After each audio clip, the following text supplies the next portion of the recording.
Welcome to In the Envelope, a podcast from Backstage, the #1 resource for actors and talent seekers. I am your host, Jack Smart, awards editor at Backstage, and I'm here to guide you through every aspect of the entertainment industry with the help of some of your favorite stars.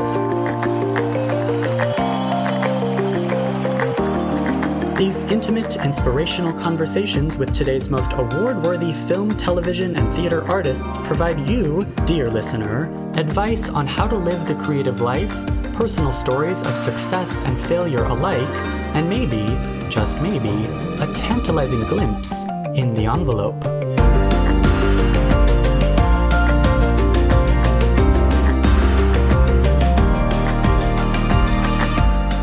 You have to figure out how to check your emotional baggage at the door.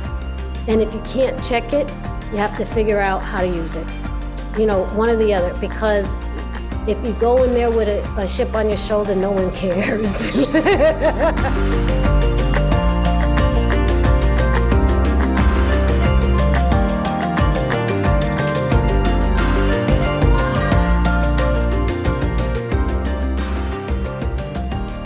I wish I could show you my setup. Actually, I don't want to show you my setup because it's embarrassing. It's like a bunch of blankets and pillows set up at my work desk. And it's in my big living room, which is too big for a podcast. I am in a literal closet. To my left is all of my bath towels. There's like sunscreen and socks and like protein powders and it would be pitch black if it wasn't for the fact that I have a reading light, you know, the little ones that you plug in. Classic. Like over your bed to read at night without turning that is what is illuminating. Otherwise I would be in pitch darkness. I'm going to take a picture so that you can like I think see I will this. too. I have this is classic quarantine podcasting of like my stuffed animal turtle is right here by my microphone to help absorb sound, and I don't know how successful that is. My plumber is coming in and out to fix an issue, and listeners, welcome to another episode of In the Envelope. Brianna Rodriguez, how are you doing? I'm doing well. I'm super, super excited that we're going to get to talk today. You know, all of our... By hook or by crook. Exactly. All our obstacles aside, we gonna make it happen. We're gonna make it happen today. We're gonna make it happen for Rosie Perez, today's guest. For Rosie, I will do anything for Honestly, Rosie. same. Like, talk about like, this is someone who can get me out of bed in the morning. She's one of those inspirations for me. Absolutely. She is my go-to celebration GIF. Her Soul Train. Oh, how funny. You know, coming down the line is like, you know, whenever there's something that I want to celebrate, Rosie. Wait, that's hilarious. Is top of mind always. Her Soul Train bit is top of mind always when I want to celebrate over text with a GIF. Hands down.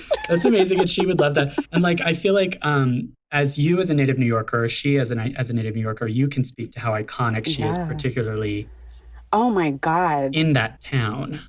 Absolutely. She truly is the epitome of an icon. I mean, like, she grew up in Brooklyn. She grew up in Williamsburg in like the 70s and 80s. Oh, yeah. I always say that it was like the time when you rolled your windows up to even drive through Williamsburg, and now it is high rises on the water. It's different. Yeah, it's a little different.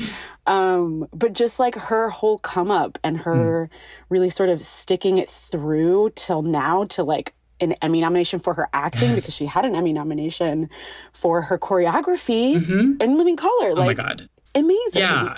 So her trajectory has been amazing. Yeah, her acting Emmy nomination for Flight Attendant seems like, because she's an Oscar-nominated film star, but I do think of her as more TV, and so it's a little shocking that this is her first acting Emmy nomination. I know. And first in years, because of Living Color was in the 90s. But what a perfect, like, Backstage guest, someone who's very, very good at talking about the early career. She definitely talked about Soul Train and Do the Right Thing. And White Man Can't Jump. Which I don't think we covered. Isn't that funny? If you go to her IMDb, that's like the #1 movie. That's the #1 Rosie Perez movie, apparently. Right. Not her Oscar-nominated Fearless performance. We also talked about Broadway. Like, she's very much a stage actor, too. Like, she's through and through a New Yorker. Oh, absolutely. But the Flight Attendant, Brianna, the other reason that I asked her to come on the podcast. First of all, we haven't heard from you in a while. Second of all, On our team's listeners, our team has this spreadsheet where we keep track of who's watching what TV shows. And I saw that Brianna has seen every episode of The Flight Attendant. Yes. I binge watched The Flight Attendant, funny enough. I was in England visiting family and jet lagged. And I was like, well, I'm going to stay up until 3 a.m. because I'm going to do it anyway. And you know what I'm going to be doing? I'm going to be binge watching The Flight Attendant. And I could not stop. I could not stop. And seeing, I mean, I know that this, you know, the whole show's incredible, but seeing Rosie come onto the screen, I was so excited. I was like, oh my God, it's Rosie Perez. And she's playing this weird character. You don't know exactly, you know, who she is. You know, she has this like air of desperation about her, which she totally nails. But then it unravels in this way. And I don't want to spoil it for anyone, but her character unravels in this way that is so unexpected and is so indicative of Rosie's absolute ability to like access emotion. And be fabulous on a dime, completely. And be amazing. She's somebody who can do comedy and confidence and handle twists. I mean, the twists in the last episode alone are just wild. I know. I mean, there's like the mystery. You're like, is she a good guy? Is she a bad guy? I'm rooting for her either way. Yeah, because she's Rosie Perez. The magic of Rosie. Totally. And it is just like you said, it is completely irresistible. You cannot stop watching this show. Yeah, like she may or may not have ruined her entire family's lives, but like Rosie, please get it. I see you, girl. Yeah. And she really speaks to the character's motivations well in this interview. And she spoke about forming the character, kind of helping the writers guide the character. And also said that the set on Flight Attendant was one of the most collaborative she's ever been on. And we have to give a shout out to recent Backstage cover star Kaley Cuoco, who is the producer and star of Flight Attendant, and the reason that show happened. And I gotta say, like, is another, like Rosie Perez, is someone who's kind of a long time coming for Emmy acting recognition. Talk about like a TV legend. Yeah. Absolutely. I mean, and the funny thing is too about Kaley is that I just reading up to prepare for this, she is the one who convinced Rosie to be on the show in the first place. Rosie said no. Oh, amazing. Yeah. Rosie said no. And Kaley was like, please sit down with me. We will talk. And she convinced her to do it. And now look, they both have Emmy noms. Woo. Kaley Cuoco has great taste in actresses, I feel like. Absolutely. Kaley's amazing. And she does such incredible work on this show. And Flight Attendant is nominated for Best Comedy too. I mean, this is a class. I'm so excited that this is one of the shows we get to feature. Phase 2 of Emmys of this year, one of the most exciting comedies of the year. Absolutely. Thank you, Brianna, for helping me intro that you threaded that needle very nicely. There were no spoilers. It's a very spoilery show. It really, if you know too much going in, it kind of, it doesn't hit the same. So totally. I think people should go in knowing as little about the show as possible. I mean, I don't know how you've avoided it at this point, but yeah, totally. Watch it for the Emmys anyway, for the Emmy show, because it's very good. So thank you, Brianna. Are there any other updates in terms of your end from Backstage? Like, I think it's safe to say that we have some exciting updates that we can't go into detail yet on. Yeah, you're totally right. There's a bunch of super, super exciting things that are happening at Backstage. Our growth as a company is really, really hitting a really awesome stride. And you're totally right, we're not at liberty to discuss just yet. But what I can say is that I really do believe that it's going to open a lot of doors for both actors and creators alike to really be able to like make what they want to make, be part of exciting new projects in a super holistic way. And I think it's really gonna add some really great value to people looking to be on both sides of the sort of job seeking side, but also the creator side, even the commercial side. You know, if you are in this business, we're hoping that we will have something for you to really be able to sink your teeth in and like make it a streamlined process and make the whole aspect of creating a project from beginning to end as easy as we can. So that is all I can say. Amazing. Talk about threading the needle with not giving spoilers. That was such a perfect way of setting us up for. This is why we have these intro segments. Listeners, stay tuned. We will have updates for you shortly. Yes, watch this space. Yeah, watch this space. That was so perfect, Brianna. Thank you. Without further ado, Rosie Perez and the wonderful Jack Smart. Thank you. Thank you, Brianna. What a perfect way to intro all this. Let's take a quick break and then get to it. Hey, if you are an actor or an aspiring actor, someone at the beginning of your artistic career, and you haven't signed up for Backstage yet and you don't know how it works, I have good news for you. Backstage is offering 30 whole days completely free just for our In the Envelope listeners. If you visit backstage.com/subscribe and enter the code ENVELOPE, you will have full access to the site where you can make a profile, upload a headshot, upload a reel, start applying to the thousands of casting notices uploaded every single day on the world's #1 casting platform.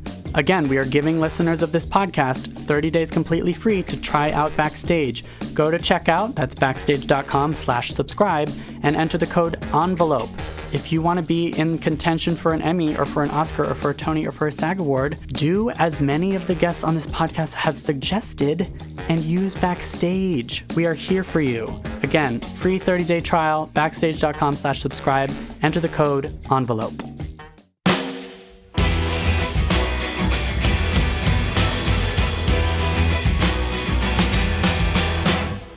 Acting and dancing legend Rosie Perez went from Soul Train to Spike Lee's Do the Right Thing to directing and choreographing In Living Color, eventually starring on Broadway in White Men Can't Jump, Fearless, for which she earned an Academy Award nomination, Bounty Hunters, Rise, Birds of Prey, and more. She's now up for a Primetime Emmy Award for her work as Megan Briscoe on HBO Max's comedy The Flight Attendant. Here is the phenomenal Rosie Perez.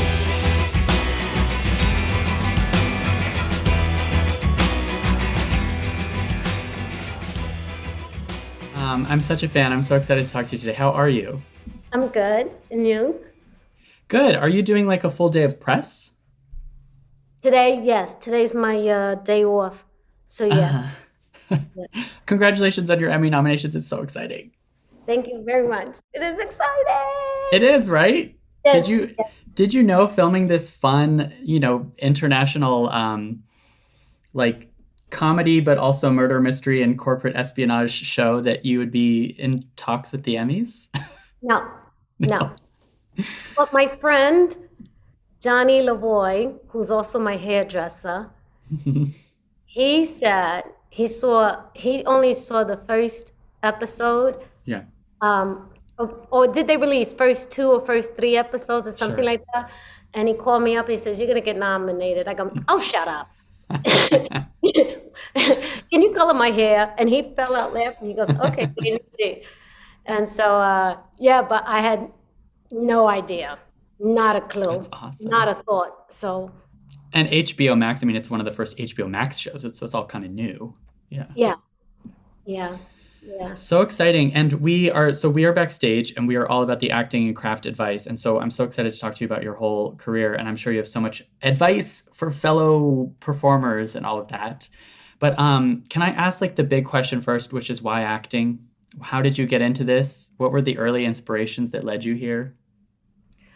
Well, funny enough, I don't tell this story a lot because then it opens up a can of worms. But if you could just take what I'm going to say But the nuns were the first ones that put me on the stage when I was little. And I hated it and loved it at the same time. And every Christmas, they picked me for Lucy in the Charlie Brown's Christmas Story, but I wanted to be Lioness. Oh, okay. And that was the latent lesbian aspect of me. So I was mad all the time, wanting to be Linus and not getting to play him, but having to play Lucy. And my friend, who I'm still friends with from kindergarten, Lydia Lopez, she said, they always picked you to be the lead bunny in the Easter Day parade. So the nuns knew. I had not a clue. I wanted to be a marine biologist. I was like, all right, that was then, and then while I'm in college, along comes Spike Lee, and my whole life changed. We saw it. So it's the nuns and Spike Lee. Those are the DNA of the career. is it safe to say, because we've spoken to so many actors on this podcast whose big break, quote unquote, is more like, fits and starts and working your way in steadily.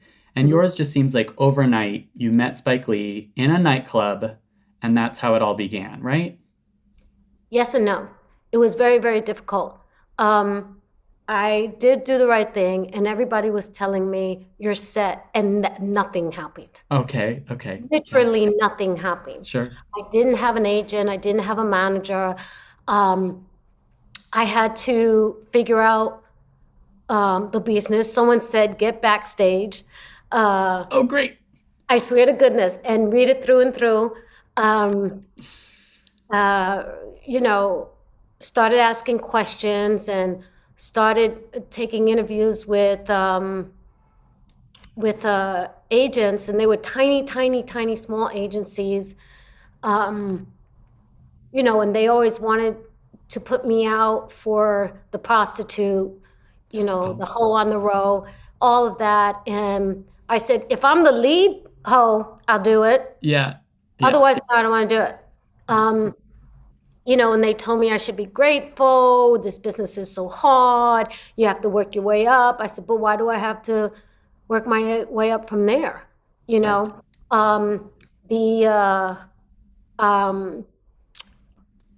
couldn't get a job to save my life. It didn't matter that Do the Right Thing was the biggest summer hit of that time. And I was confronted with the racism and bigotry and sexism of Hollywood immediately. Yeah. And everyone thought that I had it on easy street, and I did not. I did not. And I auditioned and because I really, really wanted it. And I always had a very strong work ethic. And also I had a very strong belief in myself. Even as a little kid, it drove the nuns crazy.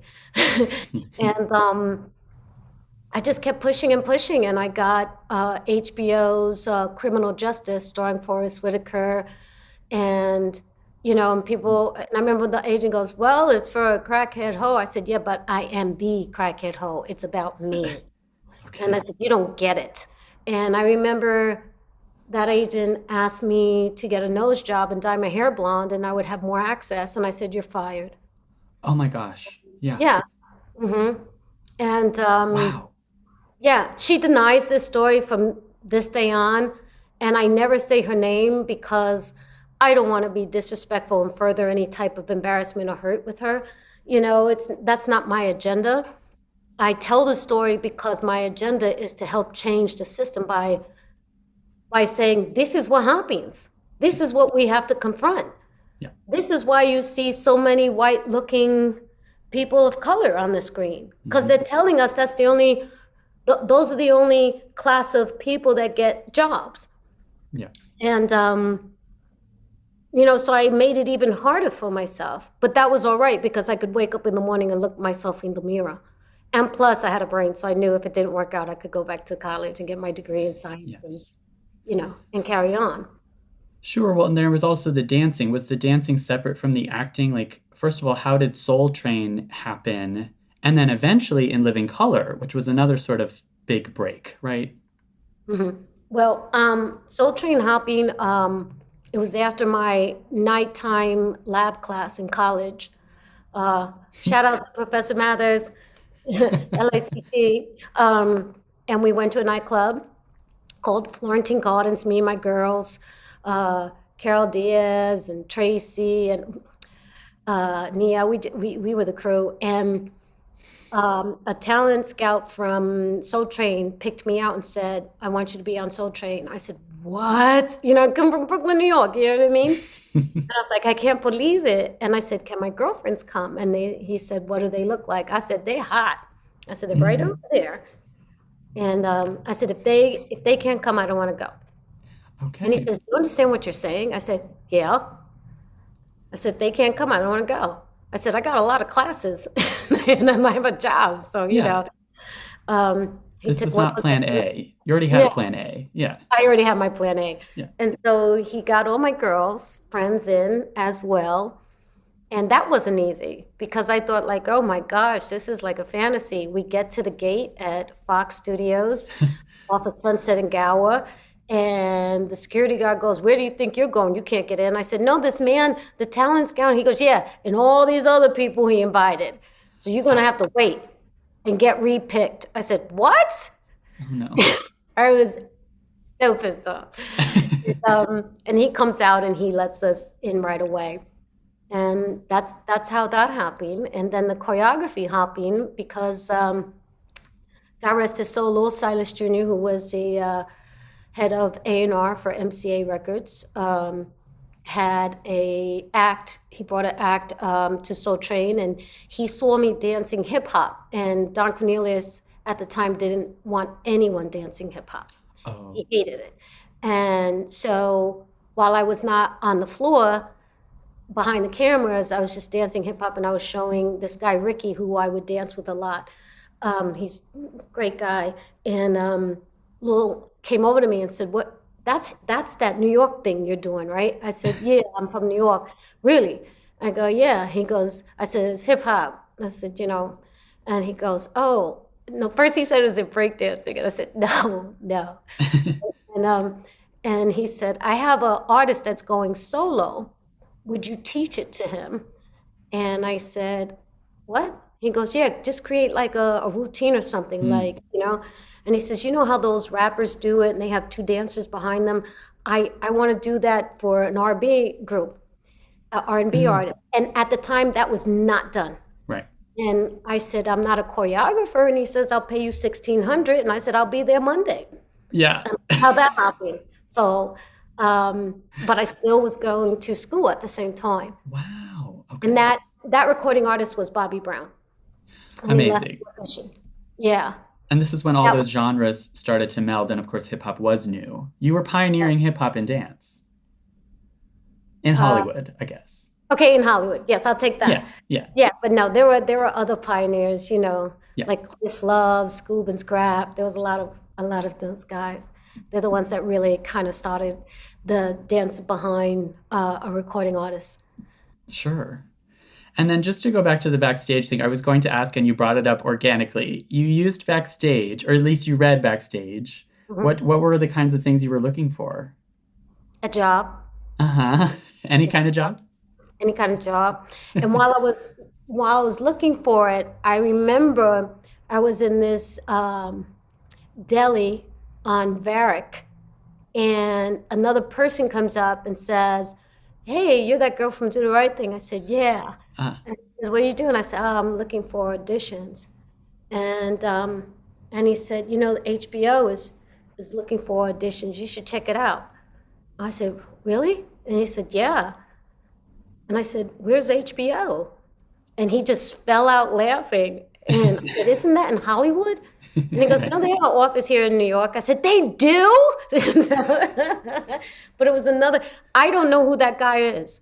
I don't know who he is. I wish I could find him, but he said he was an actor too. Isn't that great? Meant to be.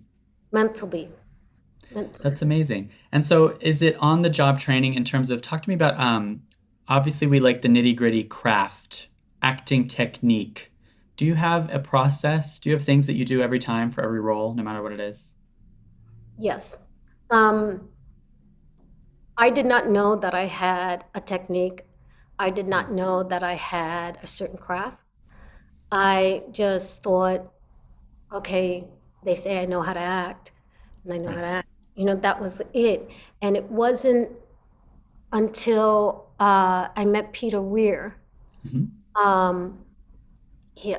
One day he said, I said, "I'm so tired. I just can't give you what I gave you on this first take, because then if I do it, then I'm doing like I did yesterday. I'm just faking it." He goes, "Yeah, that's called acting." It's acting. And I burst out laughing, and I said, "I know." He said, "But your technique is great." And he goes, "You have a really strong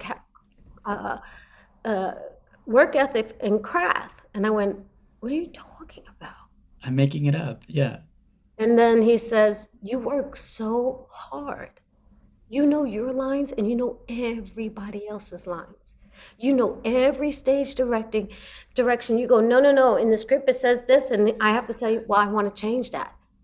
And then you can change very quickly. And he said, and he says, and I said, I have a technique. And he fell out laughing and he hugged me. And I said, I'm supposed to be the female Jacques Cousteau. I'm still new at this. Right. And he says, well, if everyone was acted as you did who are new, they would get pretty far. And I went, you think? He goes, yeah. And, you know, I mean, I quit the night before we started filming Fearless because I felt too overwhelmed. And I felt like this was a really, really serious role. And there were so many people doubting me and everything. And unfortunately, I let that doubt seep in me. And it was 2:00 in the morning and I was studying. And that comes from dance. And it also comes from school, you know. I know how to study and I know how to work hard. And I always did that. And I don't take it for granted. Like when the other actors were like, let's go out to dinner. No, I have to study. I'm going back to my hotel or I'm going back home. I was always like that. And it's funny, the other day, my sister said, you used to rub people the wrong way because you were like the party pooper. You were like, no, I don't want to do that. Oh. You know, and I was like, okay, I'll take it. You know, I'll be that. I am that. And, you know, but when I was younger, it used to hurt my feelings when people, other cast members, other crew members stopped asking me out to hang. And would say that I was too serious, you know, anyways, 2:00 in the morning, I called Peter Weir. I was in the hotel room and I said, I'm quitting. He said, what? And I said, I can't do this. And you told me when we went to rehearsals to leave rehearsals and I know you have doubt on me. He goes, no, I told you to leave rehearsal because you're overly prepared and you don't need any damn rehearsal. And I said, what? And he said, what room number are you in? I said, this one. He goes, I'm coming down. I said, no, I'm going to bed. He goes, no, you're not. Oh. And I said, no. And he goes, I said, no, I'm going to bed. And he said, you said you were studying. What scene are you studying? And I said, I'm studying this scene and I can't get it. I just can't get it. And he goes, I'm coming down. He stood up with me for 2.5 more hours. Wow. And he said, go take a shower. We got to be on set in 20 minutes. Oh my gosh. No sleep. No sleep. I said, okay. And I remember him saying, use it. And I said, use what? And he just fell out laughing again, you know, because these technical terms I was learning on the job. Yeah. You know? Instinctive. Yeah. Yeah. And I did feel overwhelmed. And then I started understanding what he was saying and started using it for Carla. Carla was overwhelmed. Yeah. You know, right. So everything made sense. I wasn't listening to my spirit. I wasn't listening to my body. I was doubting it and thinking all this insecurity, all this overwhelm, wonderment that I was experiencing was just me. And what it was is the character was getting inside of me. And I didn't understand it at the time. But I quickly caught up. I went, okay. Yeah. I got it. The using it is the lesson there. Yeah. Yeah. And like, and that, I mean, of course it depends on every role, but it sounds like for that one, your inexperience and lack of confidence worked in with the character and you're able to like harness that. Yes.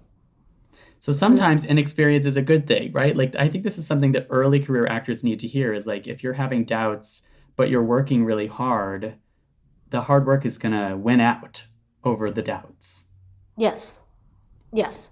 And also, if any young actors are listening, sometimes that never goes away.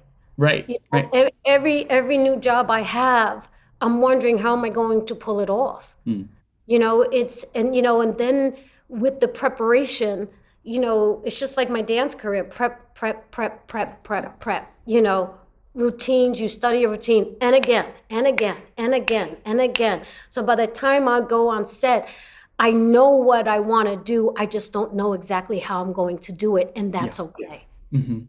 And that's okay, because that's part of the process. That's the discovery. That's the magic that they call, that just comes out of you, because if you don't know if you don't understand your line is supposed to be, hi, how are you? You're going to go with all your butterflies, all your doubts, all your sensitivity that all actors have, whether they want to admit it or not. You're going to go, and you're going to freeze. You're going to choke, but if you're prepared, when you open your mouth and you understand as part of the process, you're going to go, hi, how are you? And then the director might go, tone it down a bit. Yeah. Just like, okay, but you, that's what gives you confidence. Yes. Yeah. That kind of, just those experiences, really, just having that experience of like, even the knowledge of it's not going to be perfect. I will make mistakes, and that's okay. And that's okay. It all really does make sense given the dancing background. Like, how to hit the steps, but not quote unquote choreograph a scene within an inch of its life so that you can't be flexible. You have to be flexible on set. Exactly. Especially as you're saying, like, if the script changes, which happens, right? Yeah. Totally. Yeah, absolutely. It is so cool hearing about, this sounds sadistic, but on this podcast, it is really cool hearing about like the doubts and the rejections and the like. Can I ask you about those early days of auditions? I mean, maybe you still audition. How often do you audition these days? Not so much. Okay, but good. I would say this, and I remember my manager Tark goes, "Oh my God, I wish all my clients heard you right now." There was a role. It should have been a straight offer. They still wanted me to go in and audition. Yeah. Sometimes it's like they're just pulling your chain and you know it. Yeah. And you get really, really angry. And sometimes they're not, But here's the deal. As a choreographer that used to be a dancer, I know the difference. When I was a dancer, I used to watch dancers suck their teeth and get mad because they didn't get picked. When I became a choreographer, I understood it. It doesn't matter how great of a dancer you are. The choreographer may be looking for something else. Yeah. They may be looking, can you capture the spirit of what I'm looking for, not what you think you can deliver, what I want. And, and the best dancers that I've ever picked were the ones that blew me away and go, wow, I thought I wanted this, but no, you know what? I want that. Yeah. I want what you just did. That's what I want. So I knew that from the get-go. And even when I knew they were pulling my chain, I would have to throw it away. I would have to throw it away because I would walk in the room with that. Yeah. Of being so pissed off. And, and I told my manager, Tarek, I said, I'm not above auditioning. I said, because Ridley Scott asked me to audition for one scene. Imagine if I said no. To Ridley Scott. To Ridley Scott. You know what I mean? What if I was on my high horse and go, I'm not going to do that. I could pull it off. It's just one freaking scene. How dare he? It's like, shut up, you dummy, just do it. Right. And just do it because, the executive producers and the casting director wanted me, not Ridley. Okay. And so Ridley goes, well, I got to see. Yeah. And I did it. They called me back and said, you got the job. You changed his mind. Right. And that's the importance of sucking it up and just going in and doing it. Yeah. And, like I said, I rarely audition now, but if I have to, I'll do it. Yeah. And that said, I am terrified every single time I go in. Okay. I am shaking in my boots. That's honestly good to hear. And I hate it. I really, really hate it. I hate the whole process. Yeah.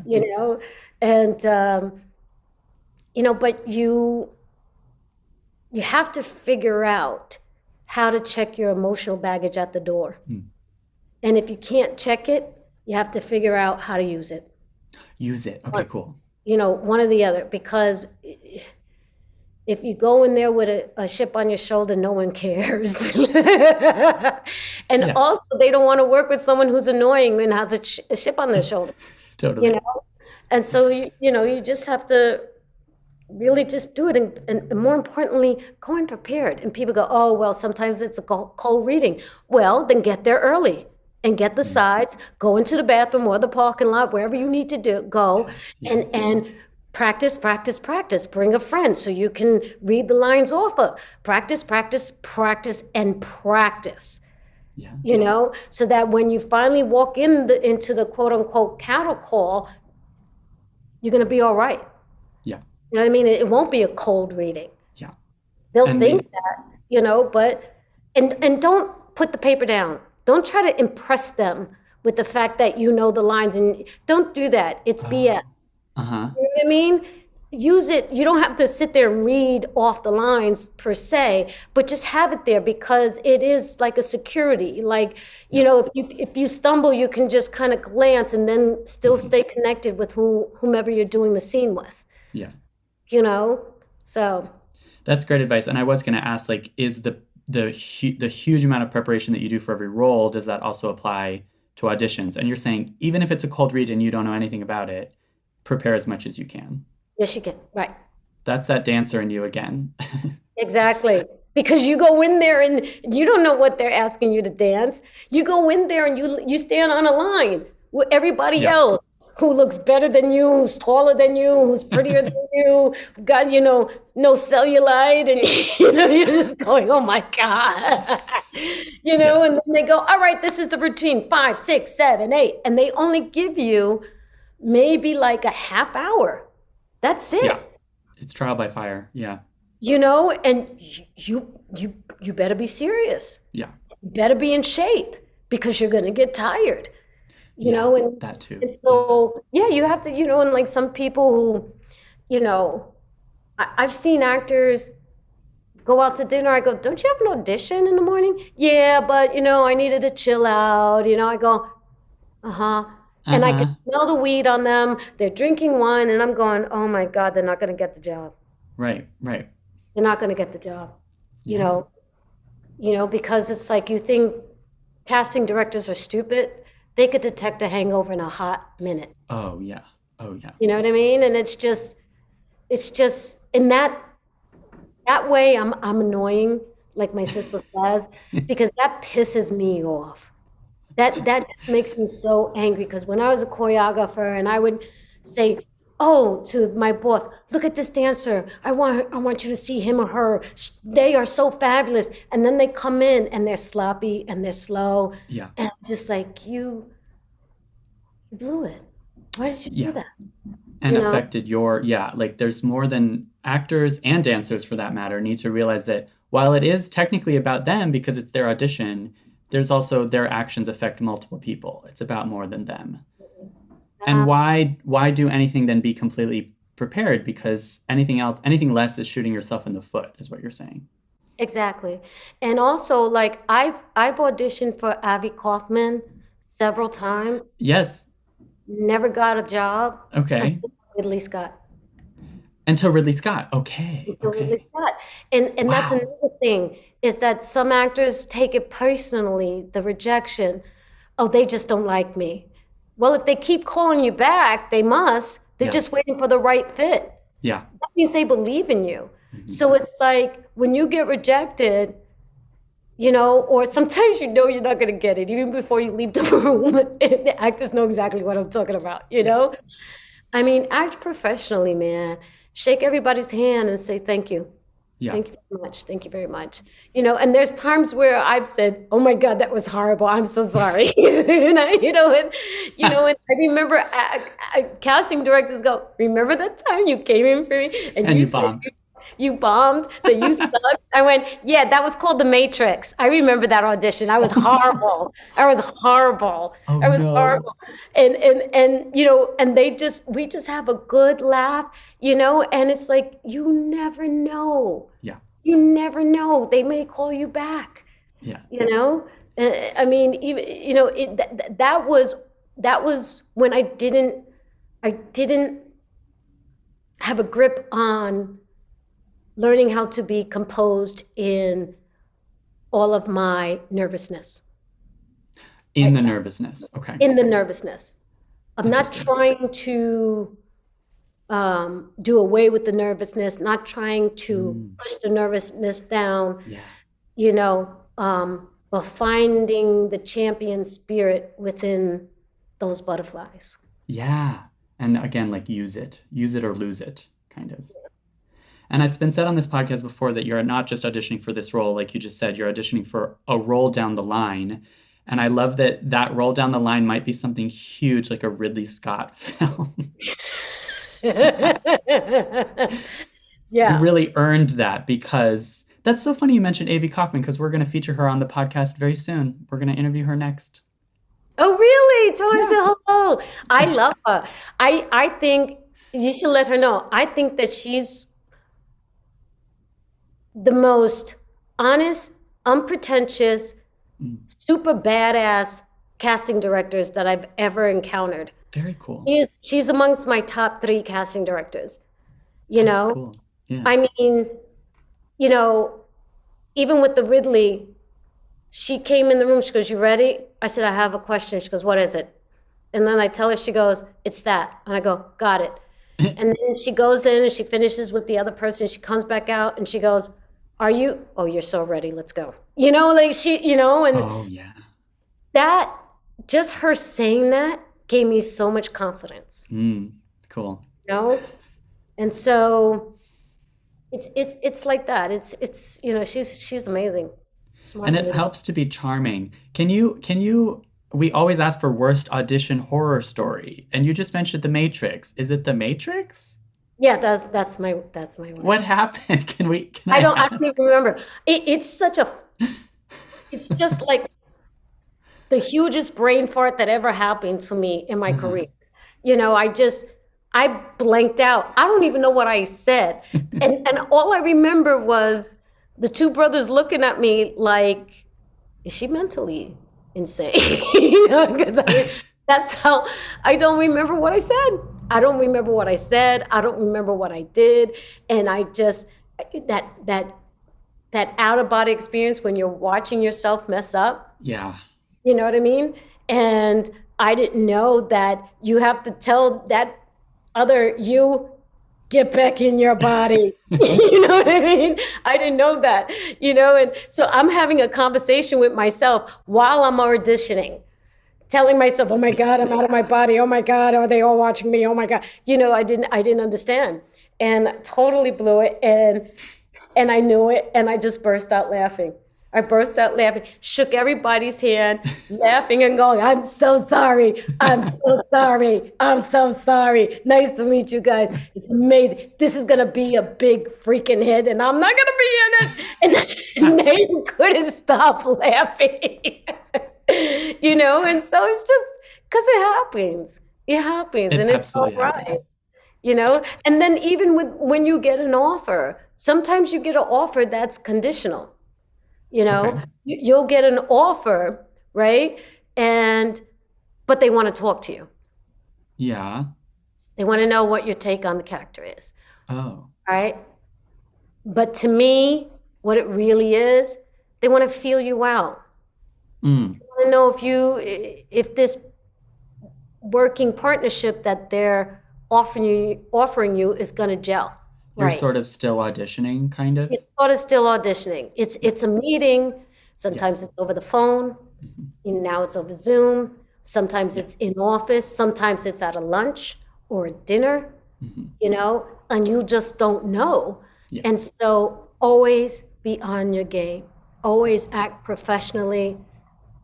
Let them know and let that you have a strong work ethic, and that you are agreeing with them in their decision, in their offer. You know what I mean? Yeah. So so you have to have a certain confidence too. Like, yes, I know this is an offer and there's a meeting, but yeah, you're going to give me this role. Sure. Okay. You have to have that confidence without being cocky. Yes. Don't give them an excuse not to cast you. Exactly. at that To point. rescind the offer. Yes. Yeah, yeah, You never want that to happen. totally, totally. And I love this idea of being in the moment. And I asked about this too, like what, and it's a tricky question, but like what is chemistry and what is listening? And aren't there moments where you're working, where you're actually, you have the job and you're on set and you're in character, the cameras are rolling. Do you have those out of body experiences sometimes? And how do you then like get back into the moment?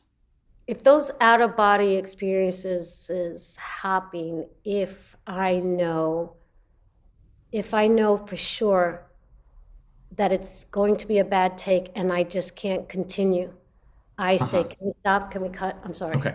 Yeah. Because I don't want them to use it.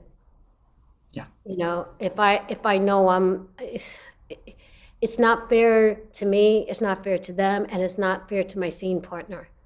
Right. Because that's frustrating when the scene partner, you know, when your other partner's not there, you know, Sure. and it's just not fair. And I always say, I'm so sorry. I'm sorry. I got it in my head. And I take a deep breath, put my big girl pants on, and I go, okay, I'm ready. You know, and there are other times where I'm able to pull it back in. It happened to me on Broadway. Joe Montello, director, Terrence McNally, playwright, God rest his soul. And I was with Joey Pants, and we were doing a two-hander, Frankie and Johnny and the Claire de Lune. Yeah.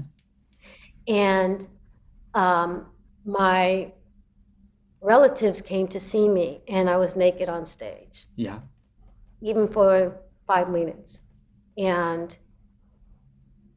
I was so embarrassed. And I was out of my body, and I'm watching myself. And I remember you can't stop on stage. Right. And I remember I took a pause, and Joey Pants is looking at me like, what the hell are you doing? And I went, I just took a deep breath, closed my eyes, and I said my next line. And I was right back in it. I was right back in it. You know, it's just like that animation, just keep swimming, just keep swimming. You know, just keep going. Yes. Take your breath. Take your breath. Take your pause. You are so prepared. You know exactly what blocking, where you're supposed to be, and what your lines are. Just do that, and just keep going. Yeah. Just keep going, and it ended up being a stupendous night, you know, and you know, but it happens less and less. Okay, good. Okay. It happens less and less. And another thing where sometimes I'm out of my body, it's because, I know this sounds really strange, it's because I'm either hungry or thirsty. Oh, okay. Yeah. Yeah. You know, and so, you know, I say, can I have a banana? Yeah. It's moist, you know, and it's not gonna mess me up too much. Sure. Quickly digestible. I'll just take a bite of banana, drink some water, and go, okay, I'm good, I'm sorry, let's go. Take care of your, like, it's like a basic physiological needs. If those aren't being met, then of course you're going to be in your head or out of your body. Yeah. And also admitting that you're nervous. Sure. Yeah. You know, I may not always admit that to my scene partner. Yeah. I don't want to freak them out. Right. Right. You know, but if there's a director that's worth their craft, you go over to them and you say, can I talk to you for a minute? And I did that with Gideon Raff, just on this project that I'm working in Spain. And Gideon was like, what's wrong? And I said, I'm really nervous. He goes, oh, yeah, I see it. And I started laughing. He goes, it's okay. Yeah. He goes, it's okay. And he said, thank you for telling me. I said, okay. He says, I got you. Don't worry about it. I got you. Yeah. Yeah. And I said, okay, great. You know, when it, you know, everybody gets nervous. Not everyone admits it. Yeah, it goes back to the thing of like, sort of like with the Matrix audition, it's about owning it. If you just own and I guess use it. But again, you can't always use but like you said, the butterflies. You're figuring out a way to work with the butterflies in your stomach. Yeah. Your scene partners, the butterflies in your stomach. Yeah. I have to ask you about Flight Attendant. I really like asking actors to describe their characters. And I think it's especially true for a TV show with at this point, multiple seasons. Congratulations. But like, who is Megan? Describe your first impressions of her versus then the character arc. Obviously, we learned a lot about her towards the end of the season that we didn't know at the beginning. So on paper, Megan was conniving, gossipy, had a big secret, married, successful husband, one child. That was it. Okay. Okay. Because in the book, Megan is minuscule. She's such an insignificant, tiny character. Okay. And I think that they wanted initially for me to be somebody a little bit more fierce, a little bit more, I got the gossip, more like that. And I just kept telling Steve Yockey, I don't buy it. I don't think that's who Megan is. And he was wonderful. He goes, well, who's Megan to you? I said, I don't know yet. Can I think about it? And I came back very quickly and I said, I have a few questions beforehand. Okay. Why is Megan so unhappy in Oyster Bay? Have you guys been to Oyster Bay? Yeah, there's like a lower working class part, but most of it is middle class and upper middle class and rich. I mean, there's like big mansions in Oyster Bay. They said, well, she just hates it. I go, but why? And they all pause. I go, don't answer that second question. Why does she consider herself Cassie's best friend? She goes, well, because, Cassie's her only friend. I said, right. But why? Kasey is a train wreck. Yeah. She's a train wreck. Megan is over 50. Cassie's 30. Uh-huh. There's something really sad and pathetic about that. And that's what I want to explore. Sure. She's a severe alcoholic, in denial. She's promiscuous. Why? To the point where she ends up with a dead man in bed with her and she can't remember. That's who I consider my best friend. Right. Why? It's not because I want to help her. The way it's scripted, I get a kick out of her. Why? Right. And I said, and I came back to them and I said, this is who Megan is. I don't know exactly how I'm going to play it, but this is who she is. She's over 50. She's menopausal. Anybody is menopausal in the room? No? Okay, listen. So when you're menopausal, you lose your freaking mind. I said, because men have menopause. I said, it's a hormonal change, imbalance in your body at 50 years old. And if your life is not on track, if you're not happy, you're going to go out and buy that car and you're going to go out and make deals with Kim Jong-un. I said, so, yeah. and think Kasey is a fascinating person and envy her. That's why Megan is her friend. Okay. Yeah. She envies her. She wants her life because she sees it as her being so free and so fabulous. I said, but at the same time, she's annoyed by her because she knows deep down inside, this girl's a wreck. She loves her, but she also knows that. I said, so Megan is very multiple levels, but at the heart of it, it's menopause. It's menopause because why can't she see she has a fabulous house, a fabulous husband, a wonderful son? She has everything. She doesn't have to work. She works because she loves it. So why is she so unhappy? It's called hormones. And they burst out laughing. And Steve Yockey goes, I love it. Let's go. Yeah. And I said, okay, but I don't know how I'm going to play her. And he goes, got you. Don't worry. We'll figure it out. That's our job. Fascinating. And I said, okay. And even my first day of work, I kept telling Susanna, the director who got nominated, I would do a take. She goes, that's good. I go, no, it's not right. It's not right. She goes, okay, it's all right. Let's try it again. I go, okay. She goes, what do you want to do? I said, I don't know. I don't know yet. And she goes, so let's keep trying. That's a good director. Yes. You know? So she gave me 3 more takes, and she came back and she says, not the last one, but the one before the last, we ran it back. Let's go with that. Explore that. I think that's where you need to settle into. And she was so right. She was, and it made it easier, you know? And like in episode 8, my favorite episode, I knew exactly how I wanted to play the scene on the train station.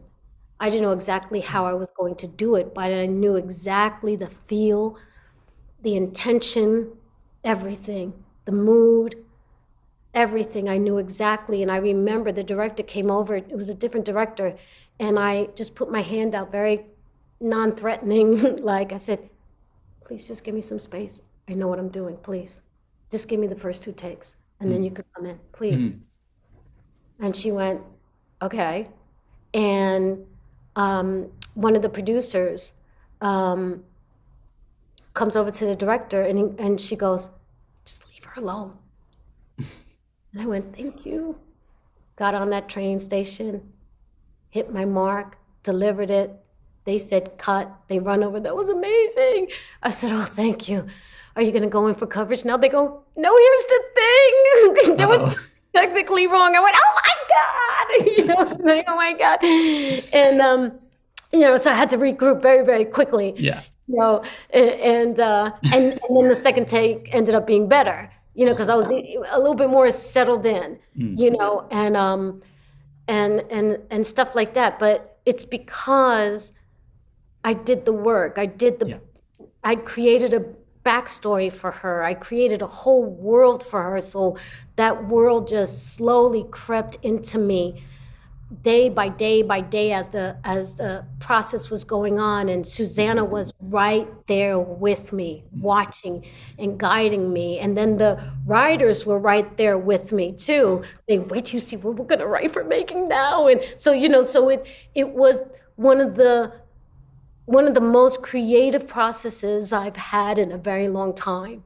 Oh, cool. And it was a very, very humbling experience because a person of color, and I know your listeners, if they know what I'm talking about, when you come to a project, you know, after you've auditioned or if it's an offer and you got it, you know you have to brace yourself. You have to brace yourself for all the no's, because part of the racism that you encounter is not just not getting the opportunities. It's after you got the opportunity, you're in the door, and everyone feels like they have to handhold you, that you're not capable, and that your ideas are not up to snuff, right?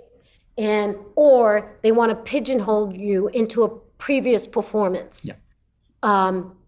You know, and you have to, you know, fight for yourself, and you don't have to be a jerk about it. That's the wrong way to approach it.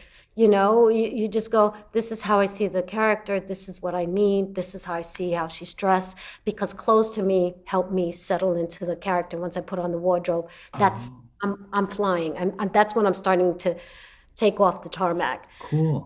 And all that. But it's, you know, with flight attendant, I was so ready for it. And it's exhausting, the energy that you have to fight racism with. It's just so exhausting.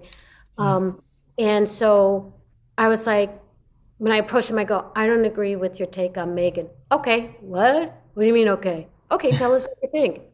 What? It was like that. It was just like, what the heck is going on? You know, we're not in Kansas anymore. Like, you know, it's just, you know, even with wardrobe, you know, they had her in kind of a hippy dippy vibe. And I said, no, Oyster Bay in that house. No, it's not the Hamptons. It's not East Hamptons. It's not South Hamptons. It's a whole different, it's conservative. Yeah. It's Republican. No. And they go, well, what do you want her to wear? I go, I don't know. I'm just telling you the feel and everything. And they go, okay. And I went, what? I was like a kid. Like, this is not the norm necessarily. This is not the norm, you know? And I told that to Griffin Mathers, who's one of the flight attendants, wonderful actor. And I said, this is not how it usually goes. Enjoy this. Enjoy this. project is really, really special. The support we are receiving, Yeah. the freedom that we're receiving is really something special. And I will forever be grateful to Kaylee Coco because she's at the helm. Yeah. She made the whole thing happen. She made the whole thing happen. And, you know, and this is how change happens, you know, and it's really, really great. But that was my process, and that is my process. I have to, a backstory is pivotal. It's pivotal because sometimes when you get lost, and you do get lost, you have to remember who your character is. And it helps so much because sometimes it's not always on the page. Totally. And it's actually super, super interesting to hear how you had the puzzle pieces, or because of the backstory and even the costuming, which is also very cool, that you then go, okay, so I do have a sense of who she is. I just don't necessarily know how to play her. And that is where good collaborators, and especially good directors, kind of help you then put the puzzle pieces together. Yes. Is it true also that, especially for a TV show, I love the idea of the writers are now writing for you because of what you're giving on camera, right? They can then adjust the character based on what you've established. Yeah. Yes. And then sometimes it's the reverse. Like the project that I'm working with, Gideon Roth, what was on the page and who I thought the character was very different as to what Gideon was doing it. And he goes, she's much stronger. She's much stronger in a more quieter way, in a more confident way. And I go, okay. And he goes, remember the hurt. Remember the hurt. And I said, what hurt? It's not there. And this is before we went on, we were just talking, via Zoom. And I said, I need a stronger backstory to access that so-called hurt. And he says, all right, let's talk. And it was Gideon, Ramon Campos, who's the writer, and myself, all three of us on a Zoom, talking it out, me fantasizing and imagining and coming up with these scenarios, and them going, no, what about this? And, oh, yeah, that's a great idea. What about this? And, and being open, not, because if you think you're always right, it's annoying. And you're holding yourself back, seriously, And so all that said, and all that we came up with that backstory, where we needed a place of hurt, right? I still saw it differently. And when I got on set, and Gideon goes, it's over here, not over there. Like, no, but I thought, and he goes, you gotta trust me. Yeah, that's that flexibility. So every project's different. Yes. And you have to adjust your process and be open, Yeah. Use it can mean lots of different things, or it depends on the character and the project. Yeah. It is so cool hearing about your process, and how, I don't know if I guess I unconsciously made some assumptions about your process. I think for someone like you, and I probably don't speak alone in this, like, hearing that you get nervous is really surprising and really good to hear. Really? I think there are listeners who are gonna go, Rosie Perez still gets nervous on set. That makes me feel a lot better and enable me to be a lot more confident. Huh. Okay. So thank you for like showing us that process. Well, thank you. It's a very nice conversation. So and nice. I can't wait to hear Abby Kaufman. I know, right? Yeah. For Mayor of Easttown. Yeah. I have to let you go. This is so great, Rosie. Thank you so much. I have to let you go soon. Can I ask you some very silly backstagey questions? Okay. Like, where did you get your SAG-AFTRA card? Was it Do the Right Thing? Yes. Okay. Pretty great first SAG project, I must say. Right? Yes. And I already asked you about your worst audition horror story, but what is one performance, film, TV, anything that you think that every actor should see and why? Gosh, I like so many. Well, he retired. Contemporary, I would say Daniel Day-Lewis. Okay. I am never tired of watching that man. Yeah, me Even too. in Thread. Did you see Thread? Oh, Phantom Thread? Yes. Yes. Oh, yeah. Yeah. When he takes that bite and he knows what he's eating. Remember that in the final? The mushrooms? Yeah. Yes, the mushrooms. Ooh. Oh. And he has mastered the art of not being afraid to express the emotion. And it's still intense. You know how some actors get into this rhythm of, in order to be intense, they have to whisper the lines. Sure. It's irritating because you're like watching going, what's they saying? You know, because when the whisper comes naturally, you move in closer to the screen. You don't have to say what they said. What did they say? But he could be intense and angry and loud and then quiet and just, oh my gosh, I could watch his work over and over and over and over and over again. It's just that amazing to me. Yeah. Awesome. What a great answer. Absolutely. Rosie, thank you so much. I've kept you long. I have to let you go. I'm sure you have to go celebrate your Emmy nomination. Congratulations. Thank you very much. And thank you to anybody who voted for me. I am so thankful and appreciative. You have no idea. I really am. And it just couldn't come at a better time. And I'm really thankful. So thank you for today. And thank you to all your listeners. That's so sweet. Yeah, gosh. Thank you so much, Rosie.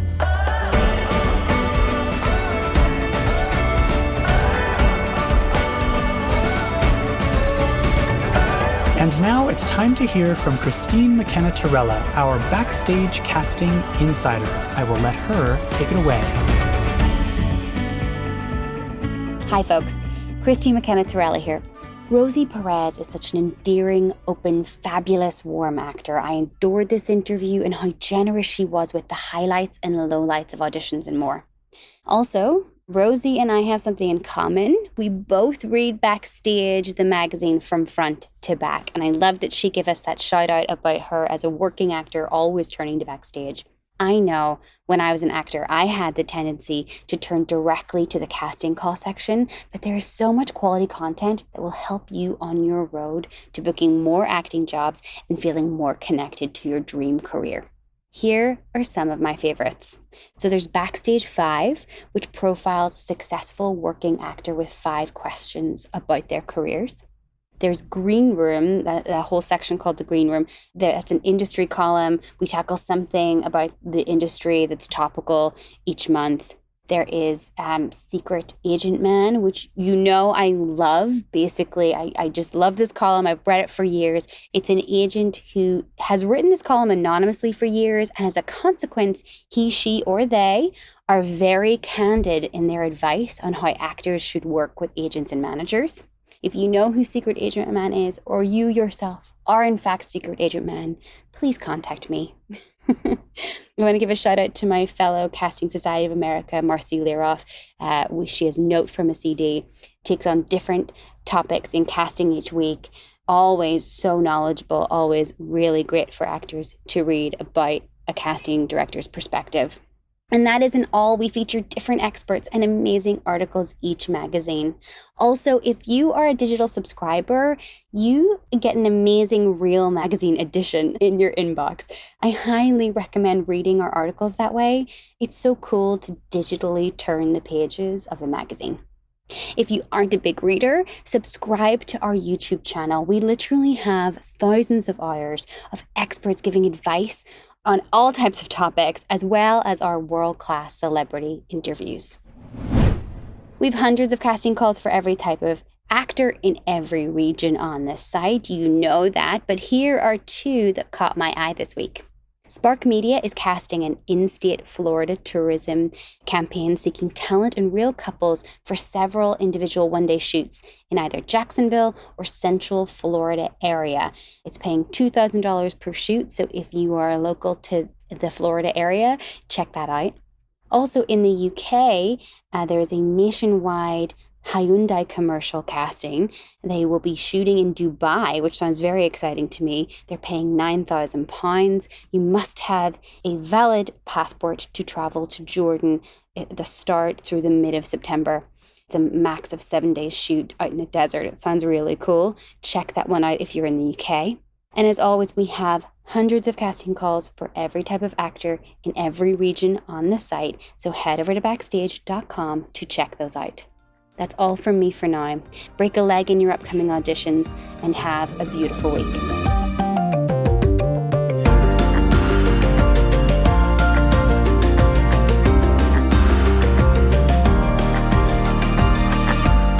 In the Envelope is recorded at Lotus Productions and Hyperbolic Audio in New York City, and Soundbox LA, Mark Grouse Studios, and Buzzies in Los Angeles. Thanks as always to our producer extraordinaire, Jamie Muffett, and to the team at Backstage, Samantha Sherlock, Mark Stinson, Caitlin Watkins, and of course, Kasey Howe. Visit Backstage.com, and don't forget, you can subscribe to Backstage by using the code ENVELOPE at checkout for a free trial. That's right, 100% free. For more exclusive content, join us on Facebook and Twitter at In the Envelope, and subscribe, share, and leave a comment. Who would you like us to interview next? Thanks for tuning in. We'll see you next time for another glimpse in the envelope.